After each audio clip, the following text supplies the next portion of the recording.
Let's take a look at the Haftorah. The Haftorah always speaks about current events. The Haftorah is in Parshat Vayigash, the book of Ezekiel, chapter 37.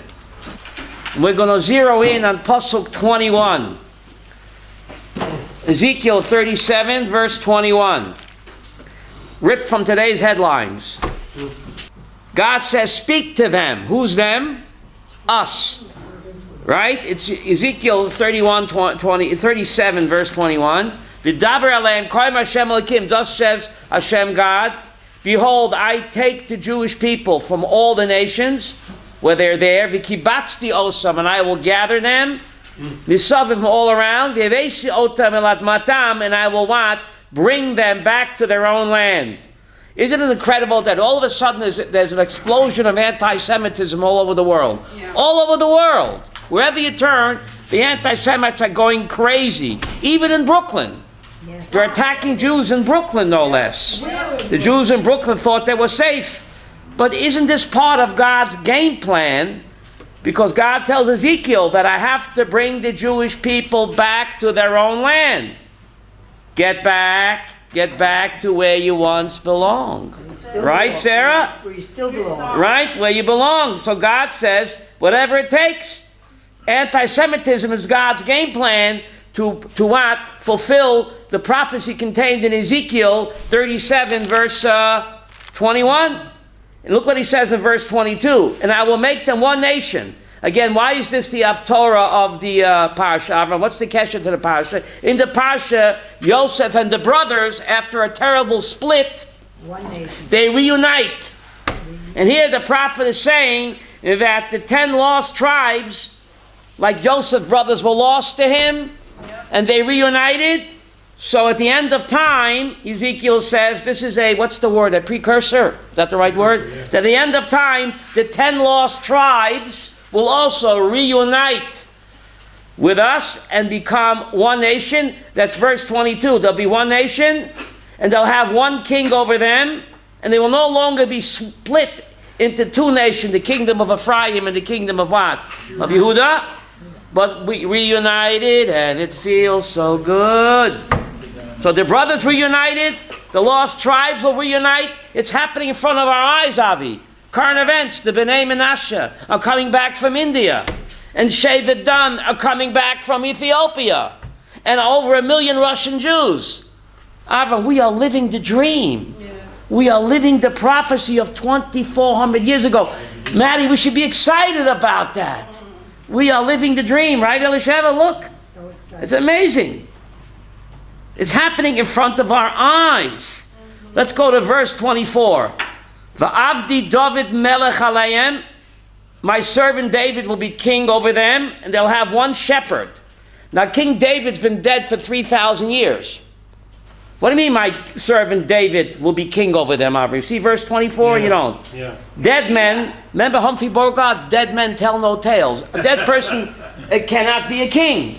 What does he mean in 24, Abraham, that my servant David will be king over them? Radak brings two explanations. Number one, it means a ben David. It means a descendant of King David. And number two, he says, resurrection of the dead, Avi. Yep. Resurrection of the dead. We'll be the first to see it. The Asprey Shiva, we're located right next to King David's tomb. We'll be the first to see it. So the other pshat in Radak Sarah is the Avdi David, yes. King David, this is Tchiyat HaMeitim. Will stand up, walk out of the grave, he will be king over us. And I'm going to get, we have a back seat, but right there, a holy mountain, right? Now look at verse 25. And they shall return to the land which I gave to my servant Yaakov, and they will live there where their parents lived there, they and their children and grandchildren ad olam, forever. And my servant David shall be prince over them forever. Again, King David forever, either it's him, a ben David, or Tchiyat HaMeitim, resurrection of the dead. Now look at verse 26. And I will cut a peace treaty with them, Brit Shalom, not with the PLO. What? The Jewish people will unite with Hashem, not just with each other, Avram. The Jewish people reunite with what? With our Father in heaven. Verse 26, and I will make an everlasting treaty with them, and I will increase them, and I will place my Migdash among them la'olam. La'olam. Forever. Now look at verse 28, the last one. Again, Avram, last week the UN voted that we have no connection to this land. Oh my God. Kawikiniki, Parshat of the week, right? The UN voted that the Mar Samach Pela and what? And even Kever David and Kever Rochel, it's all a Muslim shrines. You hear this? That's what they said. It's all Muslim shrines. So God says, forget about it. Look at the last verse, 28, Avi. V'yodu hagoyim, and the United Nations will finally know that I, God, sanctify Israel when I place my Migdash amongst them forever. Unlike the first and the second temple, Avi, which was what? Destroyed. The last Migdash, God says in verse 28, will be what? Forever. Right? The last temple will be forever. Now, it's amazing that... take a look how many times you have the word forever here. Forever and ever. Take a look at verse 25. You have the word forever, ad olam once. No, in verse 25 you have the word ad olam twice. Verse 25, forever, forever. Then you have the forever in verse 26. And then you have the word forever again in 28. 5 times. 5 times in 4 verses you have the word what? Forever. Why? Avram, why? Huh? That God said to Jewish people, this is talking to the UN. The UN says we have no connection to this land. Last week they voted. Really? Right? Yeah. They voted. No connection. So God says, forget about it. What connection we have? An everlasting connection. And in case you don't get it, it repeats the word la'olam not once, not twice, rachmila, 5 times. That our connection to this land is forever. Goyim, nations. Now, why dafka 5 times, Banish? Well, I think, can they get Chamusha Chumsha Torah? How many books are there in the Torah, Avram? 5. So just like the Torah, the 5 books of Moses is forever, our connection to Pisgat Zev, to Ramot, to Ashkelon is what? Forever. And therefore, Maddie, it's written not once, not twice, but 5 times. Isn't that amazing how the Haftorah always speaks Banish to what? Current events. You couldn't make this up. You don't need no Bible codes. Over and over again, God says, you have this land forever. My 3rd temple will be forever. Your kesha to this land is forever. Even though the UN says you have no kesha. It's amazing. A voice from the past. A blast from the past. From 2,400 years ago. That's just pretty incredible, don't you think? I think so. How it never fails how the current events, the Parshat of the week, always speaks to what's happening in Israel, what's happening in Israel now. Now, it's an amazing, if you go back to Bereshit 42, last week's Parshat, keep in mind the Torah does not repeat herself. I do, but the Torah does not, Avi. There's exactly 304,000 Arab 5 letters in the Torah scroll. And look at Bereshit 42. Verse 25. 42:25. You have the word sack. Verse 27, you have the word sack, sack, sack. The verse 28, you have the word sack. Over and over again. Bereshit 42, verse 25, they opened up their sack. The brothers opened up their sack where they had the grain and they found their money there. What's with the sack, Elisheva? Over and over again, Bereshit 42, verse 25, verse 27, verse 28, verse 34. Over and over again, you have the word what? Sack. Hello. What do I care, Connie? 30 years ago, they opened up their sack and they found their money in the sack. Why keep repeating the word sack over and over again? Fasten your seatbelts. The brothers, they come down to Mitzrayim. They think they're standing in front of Tutankhamun, right? King Tut. He says to them, Esolhim ani yoreh. I fear God. They think King Tut, the pagan of the pagans, says, I fear God. How is your old father doing? Hello, Banish. What's with these? They had their head in the sack. They had their head in the sack, Dr. Abrams. King Tut says, I fear God. Gee, King Tut is speaking about Elohim. And King Tut keeps asking, how's your old father doing? Hello? It looks like the brothers were in denial, Banish. In denial. Get it? They had their head in a sack. And the Torah is telling us to sack. Take your head out of the sack. All of the miracles that are happening to the state of Israel, all of the nisim with the tunnels, right? And the rocket attacks, miracles. We have our head in the sack, Avi.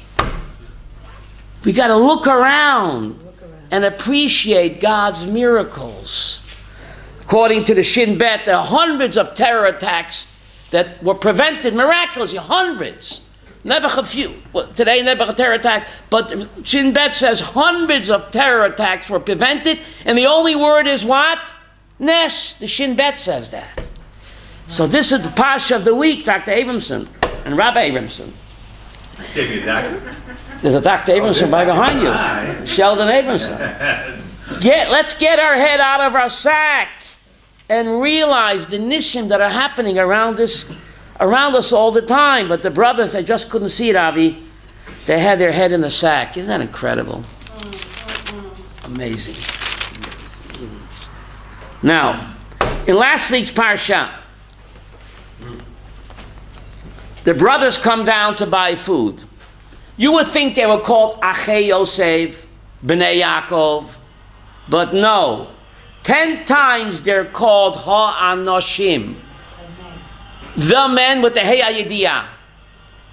They're called the men. In last week's Parsha, Elisheva, 10 times they're called Ha'anoshim with the extra Hey. Why they call the men 10 times, not the brothers or the sons of Jacob? It says Rabbeinu B'chai, fasten your seatbelts. In Jewish law, if someone kidnaps and sells a brother Jew into slavery, the punishment is death. The brothers were never punished. And Yosef never said the word salachti. He never said, I forgive you. He never said that. So centuries later, What did he say? he never said the magic word salachti. Check the text. It says, I'm not going to punish you. It's up to God. That's what he said. So centuries later, these 10 brothers became the 10 Ha'anoshim. Wow. With the hey idea, the 10 VIP Tanoim Hakdoshim who were martyred by the Roman government. That's what Rabbeinu B'chai says. That's in the Explain that, Machzor Rabbi. for... That's a Aruga Malchus that we read on Rosh, and we read when? On Yom Kippur, and we read also on Tisha B'Av. So therefore, they're not called Achei Yosef, not called the Bnei Yaakov, but 10 times in Parshas Miketz, you can count, 10 times they're called Ha'anoshim with an extra Hey. They became the 10 VIP holy sages that were martyred centuries later by the Roman government because they were the Gilgulim, Avi, of the 10 brothers. You can pay me now or pay me later, but God has a long memory and no one gets away with anything. Incredible. Amazing. They were the 10 brothers that were martyred after the fall of the Second Temple? During the fall of the Second Temple, at that time, the 10 great sages were put to death by the Roman government. Oh. And the Rabbeinu B'chai says, and also the Zohar, that they were the reincarnated souls of the 10 brothers. Because kidnapping and selling a fellow Jew into slavery is a capital punishment. The brothers were never punished. And Joseph never said the magic word that I forgive you. And therefore it had to be this way. Good. What? The Python says it is in Elazar. That's right. That's right. He puts that on. It's based on the Zohar. And Rabbeinu B'chai brings it down also. Yeah. Oh, good. Yeah. Right. Nachon? Now, Bereshis 45, Joseph reveals himself to his brothers. The jig is up. Yep. He says, Ha'od Avichai, is my father still alive? There you go. Now, Joseph knows Hebrew. He should say, Od Avinu Chai, is our father still alive? Bereshis 45, verse 3. 45:3. He says, my father is still alive. He should have said what? Avinu. Not my father, is our father still alive? Then again, take a look in verse 9. Hurry up and bring up my father. He should have said, Sarah, Our Father. He ain't finished yet. In verse 13, he says it twice. Yigadatem la'avi. Tell my father that I'm the big boss here. Go down to my father. Why does he keep saying, how many times, Avram? Not once, not twice, 4 times. My father, my father, my father, when he should have said, Avinu. So my 8-year-old granddaughter, Abigail, answered the question. She said, Zaidi, you know why? Yes. This was a stinging rebuke on Yosef's part. A stinging rebuke, stingings. That's what she said. She's 8 years old. She said, if he was really your father, would you put him through this mental torture for 22 years, causing her such unbearable pain and anguish and agony? How you made him suffer during these 22 years. You sure he's really your father? Maybe he's not your father. That's how you treat a father. To put him through such hell for 22 years. You know how he was grieving for me? So this is words of rebuke. And he doesn't say Avinu, and he says what? My father. Let's bring her to the class next week. Abigail, maybe she should give the class next week. Right? That's what she said. Amazing, amazing. From the mouth of children, Avram, who said that? Okay. Right? Over and over again, he says, my father, and that's like a shtech. How do you say that? You know? Because if he was our father, how could you behave this way to him, Avi? To stick it to him, right? How could you torture him like that for 22 years? So, old Avichai, is my father still alive? What kind of question is that? The whole Yehuda's plea is based on the fact that what? Let Benji go, because the old father will have a heart attack if he doesn't. So what kind of question is that? If the father is dead, then what's Yehuda pleading for? Yehuda's whole plea to let Benji go is based on the assumption that what? That he's alive. So what kind of question is that? What kind of question is that? It's a rhetorical question. Could my father still be alive after all you've put him through? How much anguish and pain and aggravation you caused him. Is it possible that he's still alive after you've done all you've done to him? Stinging rebuke.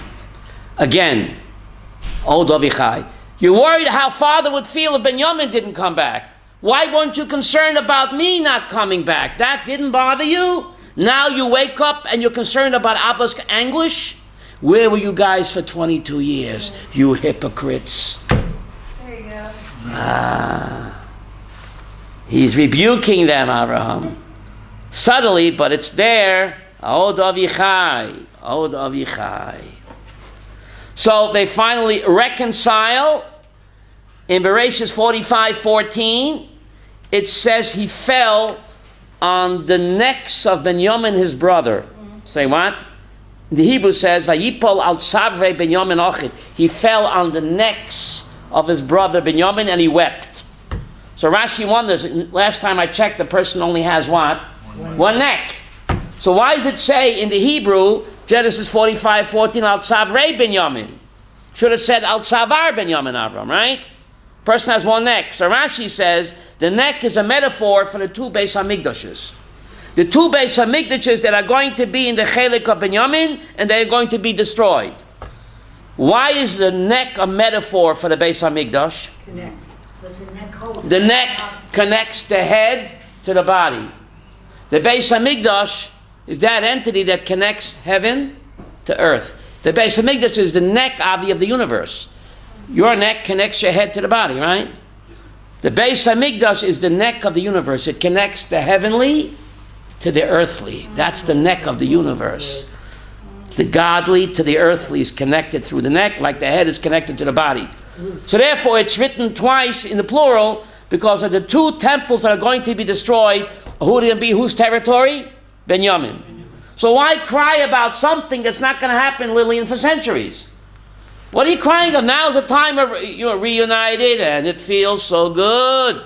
Danish, why are you crying for something that's not going to take place for centuries later? Because it's everything. Huh? What are you crying about? So Rav Soloveitchik says, Why was the temple destroyed? For sinat chinam.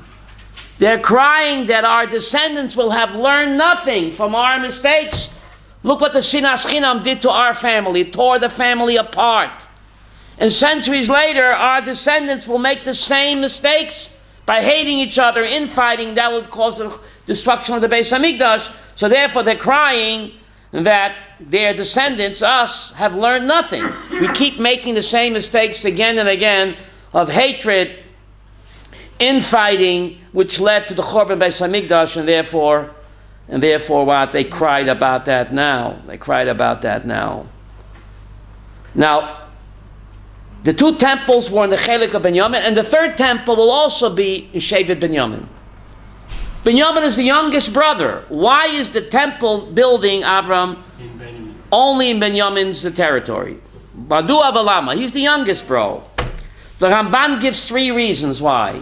Reason number 1, he's the only brother who was not born on Ocean Parkway. I mean in Syria. A lot of Syrians on Ocean Parkway. The only brother born in Eretz Yisrael. Can you imagine? That's reason number 1 why the temple building will be only in his territory. How important it is to be born here. Reason number 2, he's the only brother that did not bow down to Esav because he wasn't born yet. And reason number 3, the only brother not involved in Mechirat Yosef. Even Yosef was involved. The Torah says he spoke slander against them. So he wasn't an innocent party either. He slandered the brothers, and that caused their hatred. So Yosef was involved in Mechiras Yosef. If he wouldn't have slandered them, he wouldn't have been sold.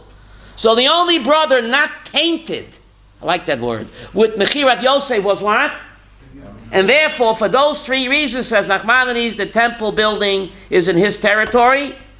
And Baruch Hashem, I live in Pisgat Zev, that's also Shevet Binyamin, Baruch Hashem. He's called Yedid Hashem.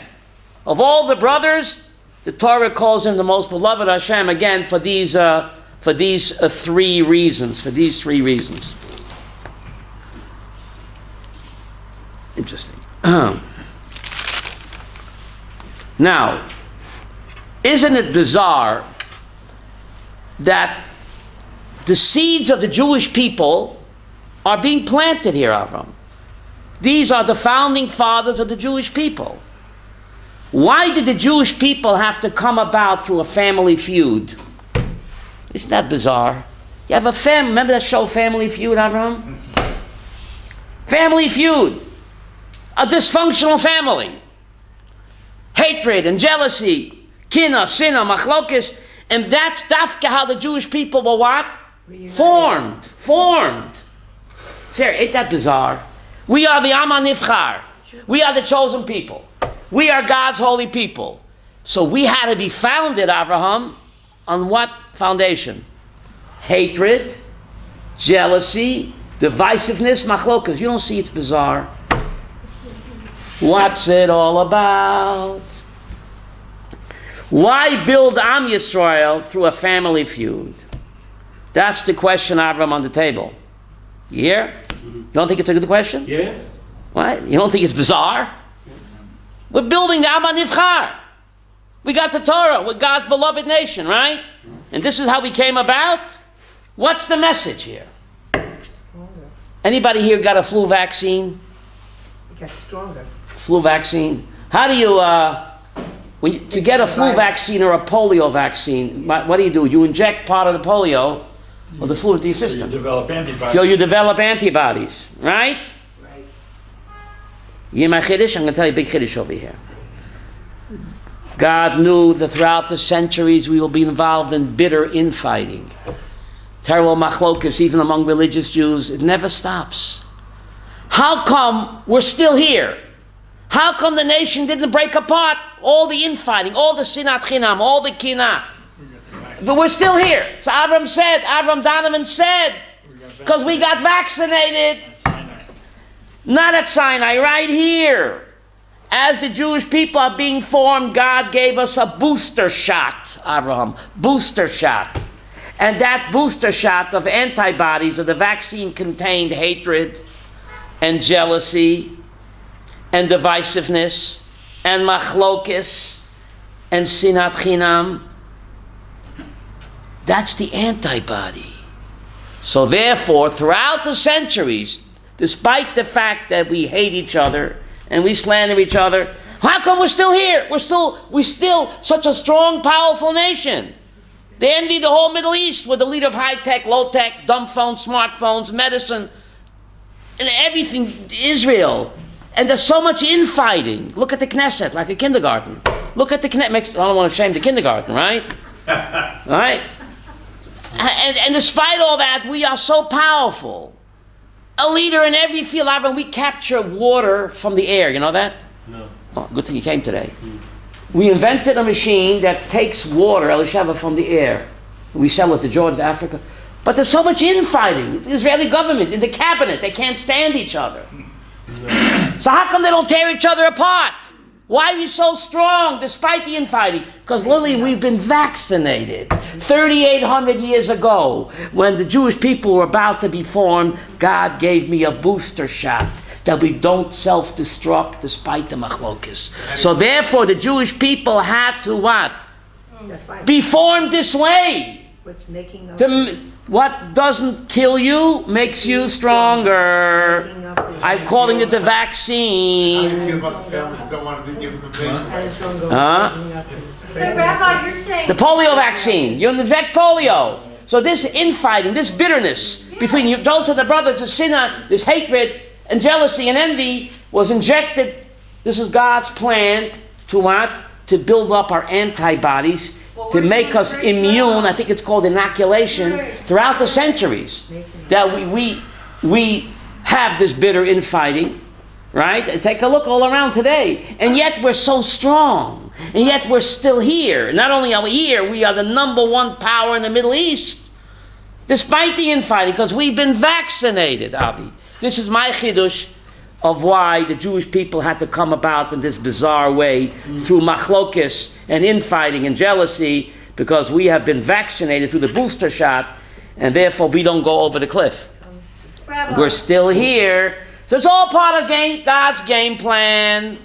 Of course the brothers have free will. But you know, Rabbi Kaplan Zatzal explained it. I have free will, but God has a game plan. So he gave a moshel. How do you say in English a moshel? Parable. You're playing chess with the Grand Master of the universe. You're playing chess out with the Grand Master. You move independently, right? But the Grand Master has a way to control the game. So I'm moving independently. I have free will. But the Grand Master, his plan is coming about. So this is our what? What's the word? Inoculation, immunization, that we don't self-destruct despite the machlokes till Mashiach comes. And then Yecheskel says when Mashiach comes we won't need the vaccine anymore. Maddie, we just read the Haftorah, Ezekiel 37, that we won't need the vaccine. But the vaccine has done us good for 3,800 years. It's done us good that we're still here. Despite the machlokes, we've been vaccinated, and this will last us until Mashiach comes. Ezekiel 37 we just read, Abraham, Ezekiel 37, when the Jewish people will finally get it straight. Maddie, will finally get it straight. We'll reunite, and we won't need the vaccine anymore. Yes, Elisheva, fire away. I'm all ears. I thought the reason Mashiach isn't here is because of the bad way we treat each other. That's one reason. Well, that's one reason. You're telling me that we're going to be treating each other because... When Mashiach comes, we're going to get it right. We just read the Ezekiel 37, Elisheva. We just read it. I know, but... We're going to get it right. After 3,800 years, we're finally going to get it right. Now, the question on the table. Yosef became the viceroy of Egypt, Avi. Why didn't Yosef contact his father? Send him a WhatsApp, an email. What else is there? SMS. Instagram. He knows his father is beside Instagram. You're the viceroy of Egypt. Can't just say, you know how your father loves you and is grieving for you. His father must be out of his mind with grief. Not a word, Avram, not a word. Hello, Dad, I'm okay, don't worry. Nothing. Isn't that bizarre? But he's beloved Joseph. It's bizarre. Beloved Joseph, his Bazinkala, how do you say? His favorite.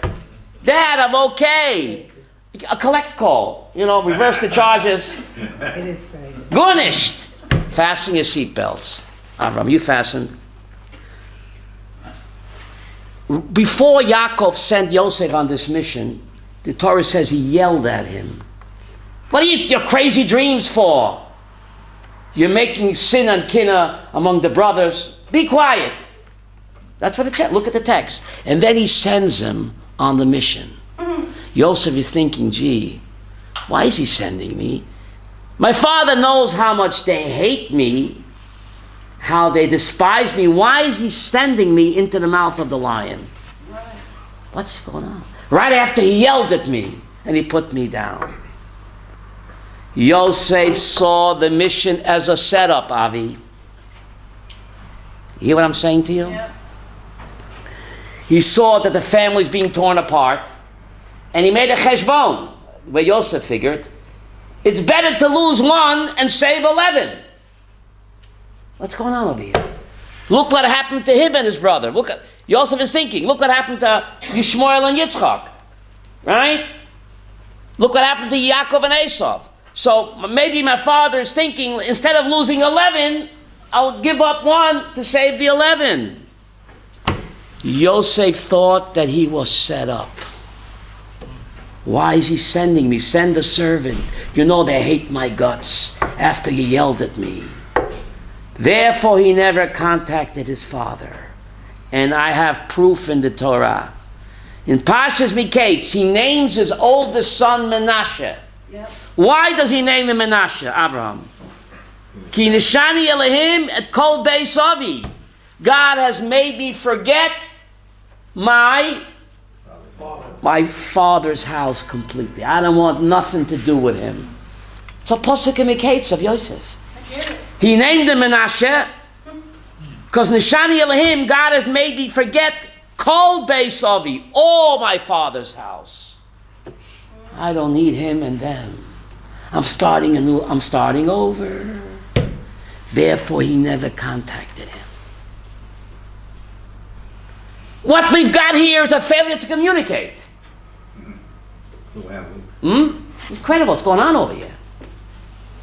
Talk about dysfunctional families. Yep. Rashi, in next week's Parshat, from Parshat Vayigash, when he calls Yosef to his deathbed, he says, bury me in Marta Mapela, which I didn't do for your mother, and I know yesh belipcha alai.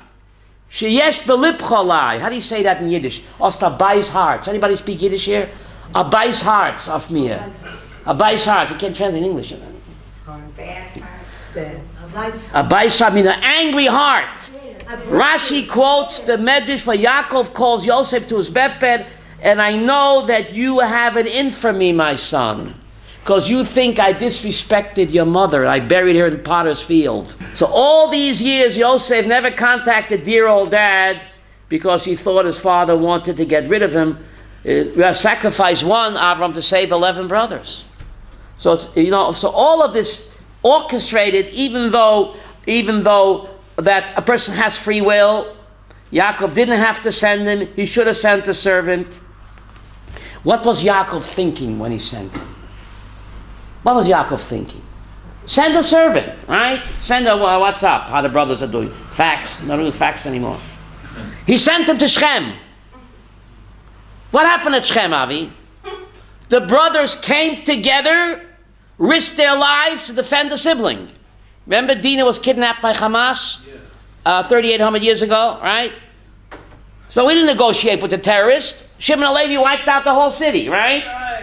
They didn't knock on the door before they, please, we don't want to hurt you. The IDF and Chelam, Yosef, Chelam, they knock on the door.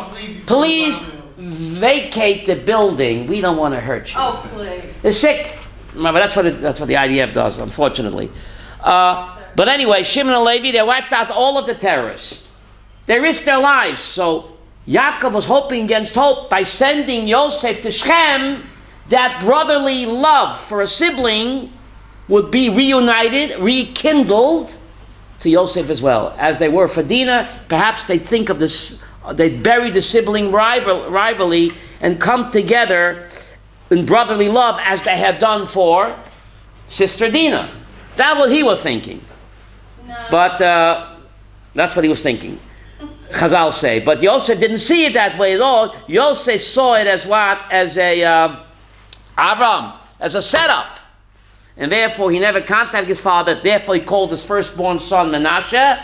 God has made me forget my father's house. That's what he says. So after 22 years they reunite. Okay? They bury the hatchet, Avram, not in each other's back, right? They reunite. Bereshit 46, verse 29. Bereshit 46, 29. Yosef harnesses his chariot and he goes to see his father in Goshen. He sees him and he falls on his neck and he cries a lot. Yes. So who does the hugging and the kissing and the crying? Yosef does it to what? To his father. But his father doesn't do any hugging, kissing, or crying. Rashi says, why not? Strange Rashi, Sarah. Yaakov was busy reading the Shema. Yiddish? Yaakov was busy reading the Shema. So if Yaakov was reading the Shema, how come Yosef didn't read the Shema? If it's time to read the Shema, how come Yosef wasn't reading the Shema? So you can say, Osik b'mitzvah, potter ben ha-mitzvah. You occupy the mitzvah of honoring your father. When you hug and embrace your parent, you're doing kibbut aveim. It's a mitzvah to kiss your parent. So Yosef was doing kibbut aveim, hosting mitzvah, potter ben ha-mitzvah, right? But the question is, Yaakov knew his son is coming to visit him, right? He probably got a WhatsApp. So why don't you read the Shema before? Right? Read the Shema, daven with the first minyan, right? I daven with the second minyan. But you could have davened this morning, you could have davened with the first minyan, Lillian. Read the Shema, your son is coming to visit you after 22 years. You grieved him for 22 years. Why don't you daven with the first minyan and say Shema early? Danish, but no. Dafka now, he has to read the Shema. Says the Maral, fastening seatbelts, I say that. When Yaakov laid eyes on brother Joseph, after 20 years, such love welled up inside of him.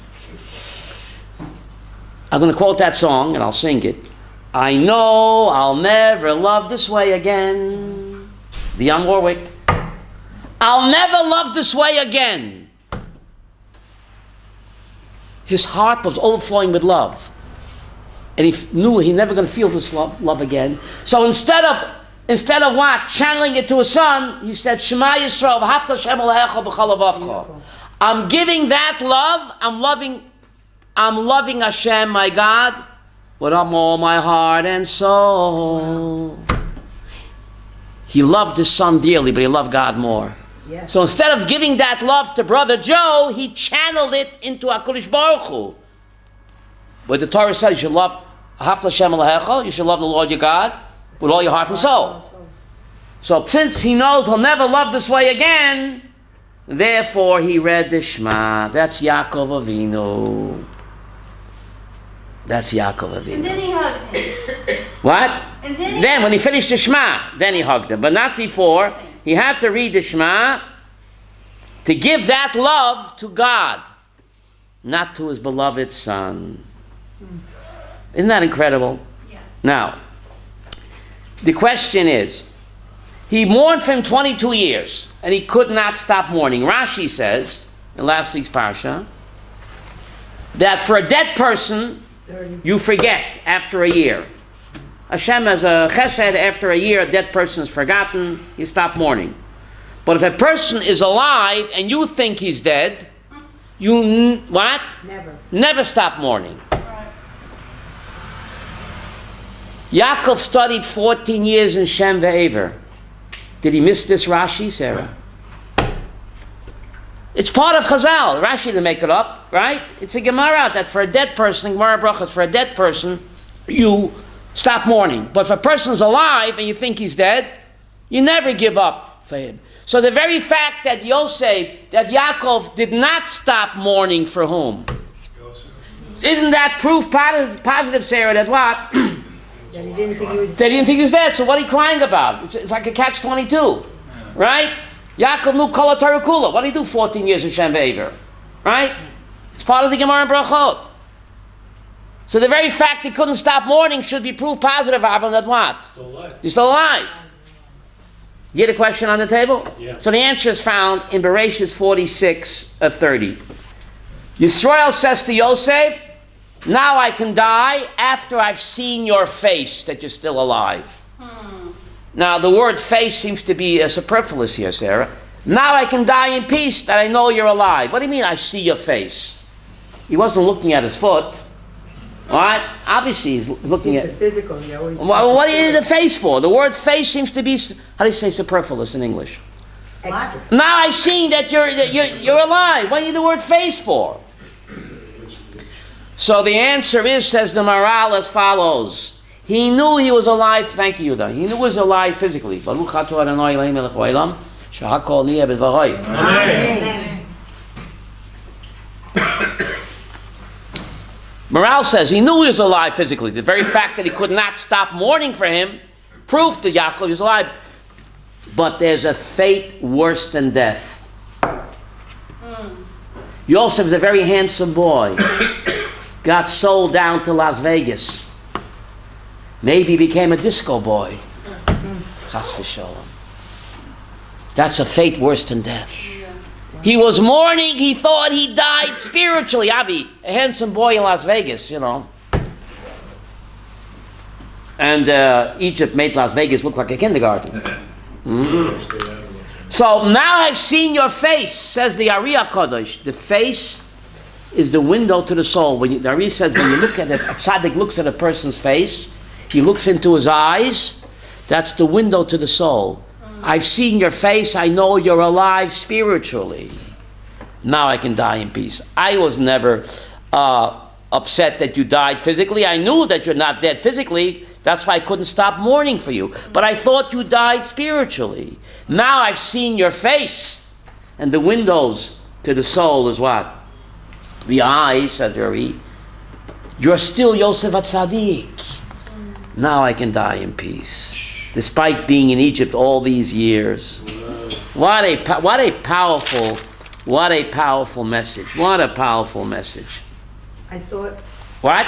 I thought when Yosef was asking, is my father still alive, he was also asking, was he still alive spiritually? Was he so depressed that, he wasn't the same... That's right. A person's depressed, the Shekhinah leaves him. The Shekhinah leaves him, right? If he was still alive. And when he said the Shema, right, he knew everything was from Hashem. Nachon. Now, the end of the Parsha. Very strange.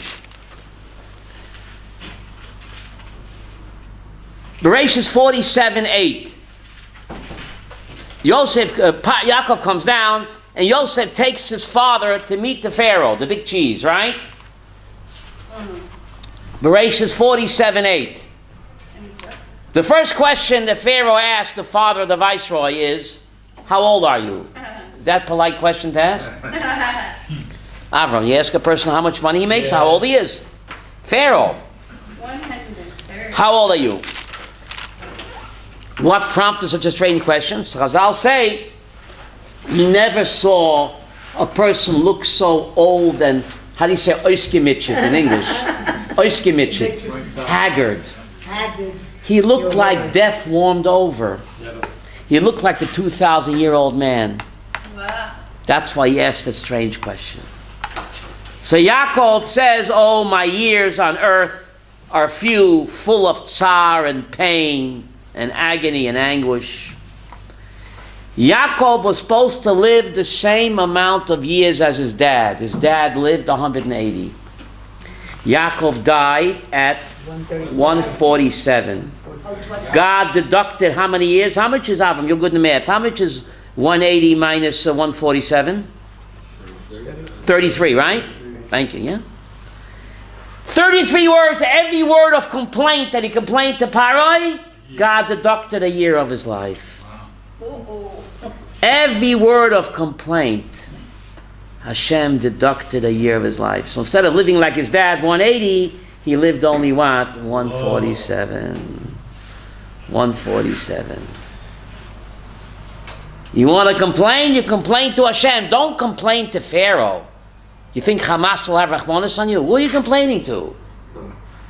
You're complaining to Pharaoh? And Yaakov should have known better, and therefore every word of complaint, Hashem deducted a year of his life. The great Yaakov Avinu. Now the end of the Parsha is very strange.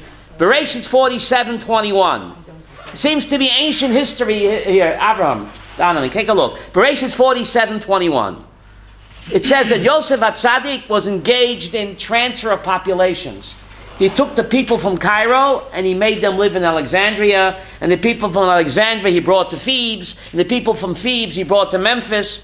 Rashi wonders, Bereshit 47:21. Joseph was engaged in a transfer. What's the word? Transfer? Transfer of population. Why should I care? Elisheva, why should I care? The Torah is not a history book. The Torah is what? GPS. GPS. Says Rashi, something amazing. The Torah comes to praise Brother Joe. He knew the brothers are coming down to Egypt, right? To buy food, right? And the Mitzim would call them gringos. How do you say gringos in English? Gringos, aliens. Greenhorns. Grina Kazina. He made them, they would mock the brothers, Avi. You guys are aliens. So what did Yosef do? He made all the native Egyptians, he made them all what? Aliens in their own country. To remove the stigma of the taunt of being a gringo, he made the Mitzim gringos in their own land. How Yosef HaTzadik was sensitive. The brothers did him so dirty, and he was concerned that they should not be taunted and mocked for being aliens and exile, so he made the entire native Egyptian population what? Aliens as well. Next pasuk is very strange. So what did Yosef do? Yosef bought all the land of Egypt. He turned the Egyptians into serfs. Is that the right word, Maddie? Serfs? But Bereshit 47:22. You want to read that, Abraham? 47, very strange. 47:22. Only the land of the priest he did not buy, since the priest had a stipend from the Pharaoh, and they lived off that stipend that Pharaoh had given them. Therefore, they did not sell their land. Well, thank you very much. Connie, why should I care? This took place 3,800 years ago. Why should I care that Joseph bought all the land from the Mitzrayim? He turned them into serfs, except the clergy. The clergy, he did not buy their land. He let them keep their land. So who cares? And why did Brother Joe so kind to the clergy? And why should I care in the year 2018? That's the question on the table. Okay? I remember when my parents came, when I was a little boy, I grew up in Williamsburg. The Goyim there called us refugees. I'll never forget that taunt of Yosef. They said, you refugees, go back to where you belong. I remember the pain in my parents' eyes. I was too little, but they kept taunting them, refugees, refugees, go back to where you belong. Shtech, shtech. And Yosef knew they would call his brothers refugees. So he made the entire native population of Egypt, Maddie, refugees. To remove that stigma, that pain and anguish that I saw in my parents' eyes in Williamsburg in the 1950s. The taunt. Yep. My father, a little grocery store in Williamsburg, and they called him, you refugee, what are you doing selling groceries to us? Which store? On South 3rd Street. Okay. Across Shiva Tarvadas, little grocery store he had. Used to sell salami sandwiches for 25 cents, I remember. Yeshiva boys from Tarvadas would come in, and they would buy salami sandwiches on a Kaiser roll. 25 cents was a lot of money then. Nobody asked Hashkacha either. No, they trusted my father. All the yeshiva boys went there. They had bills. 25 cents. Where was I, Abraham? So why do I need... Oh, Abraham left. Abraham is here. This Abraham is here. Baruch Hashem, we got the other Abrahams here. Baruch Hashem. Right? Onwards and upwards. I can smell the pickles. You charge a nickel for a pickle. 25 cents for the salami sandwich on a Kaiser roll, and a nickel for a pickle. That's what he said, a nickel for a pickle. Okay, it's a lot of money in those days, right? Remember that, Shirley? Where was I? So why do you need to know that Brother Joe was so kind to the priests? And why was he? And why? Tell me about it. Later on. Later on what? Sarah's very good. This set a precedent that Shevet Levi would also be protected. Very good. This set a precedent, you don't mess with the clergy. Brother Joe wrote in the Constitution of Egypt, the clergy is left alone, so therefore Shevet Levi were not in the slime pits. Very good. Setting precedents. But Chazal give another interpretation. When Joseph was accused of raping his master's wife, isn't it bizarre he wasn't put to death? Yes. You want to rape your master's wife in Egypt? A minute, off with his head. Why was his life spared? Doesn't make no sense. Says the Medrash says that the priests, they spoke up for Yosef. They said, we know Ashes Potiphar. We know her. She's run around Sue. Remember that song? Yeah. She's run around Sue. We know her. She sleeps around. They spoke in Joseph's defense, says the Medrash. They spared Joseph's life. And Yosef was makir tov to them. Hakoras hatov to pagan priests. Connie, the year 2018, we have to know that. Could be a pagan and a priest. But if he does you a toiva, you owe him hakarat hatov. I might say that in English, hakarat hatov. Gratitude, appreciation. And therefore the Torah writes that Brother Joe expressed his gratitude and appreciation to the priestly class because they spared his life. And in fact, Rabbeinu Bachai says in Sefer Chinuch, the entire Jewish religion, Lillian, stands on which pillar? Hakarat hatov.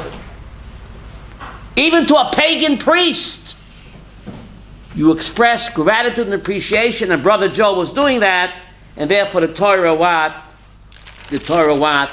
has to acknowledge it and and point it out. Yes. Because the priests kept the land, the Levites didn't work when they were put in the slavery. That's what Sarah said before. Sarah said that, right? That's another interpretation, right? When the Jews went into slavery, the ladies didn't have to work because the priests were... So let me just finish with this idea. Sarah and Abraham heard this idea about Yosef's dreams, but other people didn't hear. I think it's Kedai. This Parsha, last Parsha, speaks about the dreams of Yosef. Yosef's dream. He had a dream. The butler and the baker's dream. Pharaoh's dream. Why tell me about it? This took place 300 years ago, Abraham. Why tell me about it? Well, it's even strange. When Yosef got his dream, and he told the brothers, he doesn't mention God's name at all. Not once. Yosef HaTzadik, not God's name. When he hears the dream of the baker and the butler, and he interprets the dream, there he mentions God's name once. By Pharaoh, when he interprets the dream and becomes proactive in helping Pharaoh come up with a plan to save Egypt from starvation, there he mentions God's name, not once, not twice, but 5 times. What's the message over here? By his own dream, he's totally passive. He's totally passive. He says over the dream, no input. He just said, doesn't do anything, doesn't even interpret. He doesn't mention God's name. By the baker and the butler, he the dream and he interprets. Mentions God's name one. By Paroi, he hears the dream, interprets the dream, and comes up with a course of action. He wasn't even asked for advice. He gives unsolicited advice to appoint a food czar, right? To save Egypt from starvation. What's the message? There he mentions God's name, what? 5 times. The message is, the more you're involved with helping others, the more God is involved with helping you. The more a person is involved and active and caring for others, the more involved Hashem is involved in helping and caring for him. So by his dream, no action, wasn't involved, didn't say anything, doesn't mention God's name. By the butler or the baker, he interprets. So he's involved a little bit. He mentions God's name once. By Paro, not only does he interpret, he's totally involved with helping Egypt from falling into what? Famine. So he's actively involved in helping other people. Therefore, he mentions God's name 5 times. That's incredible. The more active you are in life, the more you see Hashem's hand in your life. The more you help others and involved with others, the more Hashem is what? Involved with you. It's actually a pasuk in Psalm. Hashem tzilcha. Hashem tells us, God is your shadow. Who knows? The shadow knows. Right? The shadow acts like you. The more you are involved with helping others, to that degree, God will be involved in your life. You're involved in someone else's life, to that degree, God will be involved in what? In your life.